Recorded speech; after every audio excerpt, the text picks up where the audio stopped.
नमस्कार साथियों। Supreme court के एक बहुत ही महत्वपूर्ण जजमेंट के बारे में जिसमें ये स्पष्ट मेंशन किया है कि यदि किसी व्यक्ति के पक्ष में अगर दाखिल खारिज म्यूटेशन है तो ज़रूरी नहीं कि वही व्यक्ति जो है म्यूटेशन के आधार पर उसका उसका मान लीजिए मालिकाना हक जो है वो मान लिया जाए, हित सरोकार मान लिया जाए। ठीक है।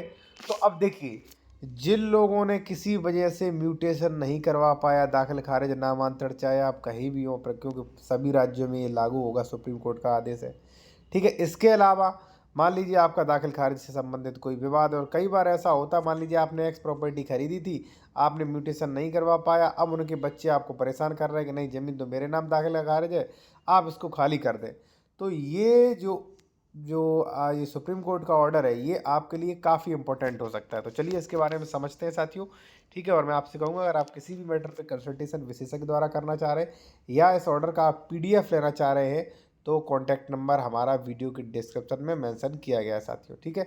आते हैं सीधा अपने टॉपिक पर। देखिए, सबसे पहले आप ये समझ लीजिए दाखिल खारिज है क्या।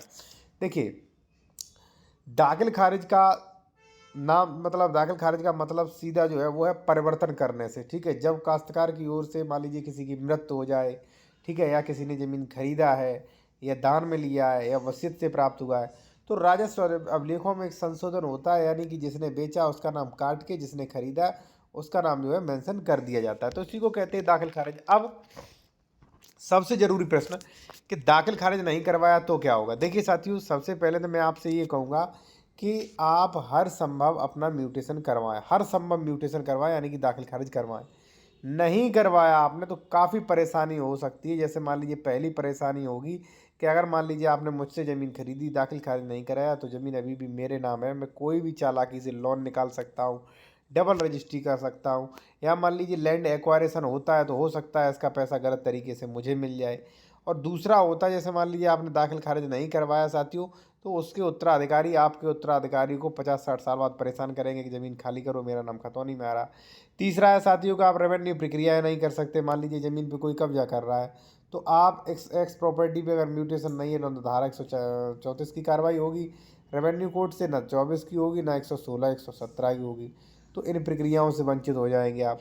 तो कहने का मतलब हम ये कहेंगे आपसे, जब भी आपने ज़मीन खरीदी है म्यूटेशन करवाएं, धारा 34 में नहीं होता है तो आप जो है अन्य सेक्शन में भी उद्घोषणात्मक वाद करा सकते हैं, सूट फॉर डिक्लेरेशन से आप अपना दाखिल खारिज करवा सकते हैं।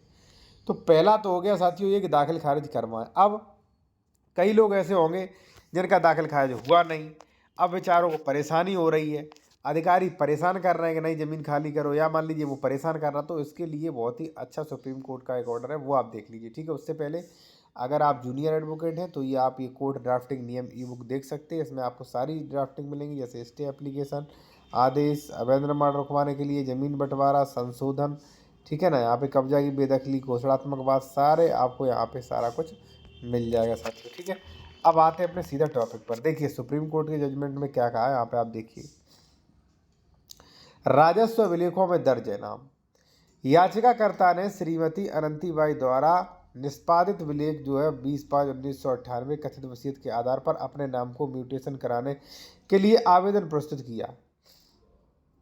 यहाँ तक कि याचिकाकर्ता के अनुसार श्रीमती अनंतीबाई की मृत्यु 27/8/2011 को हो गई थी। अभिलेख से यह पता चलता है कि नायब तहसीलदार के समक्ष आवेदन 9/8/2011 को किया गया, अर्थात श्रीमती अनंती बाई की मृत्यु से पहले यह विवादित नहीं हो सकता कि वसीयत के आधार पर अधिकार का दावा वसीयत के निष्पादक की मृत्यु के बाद ही किया जा सकता है।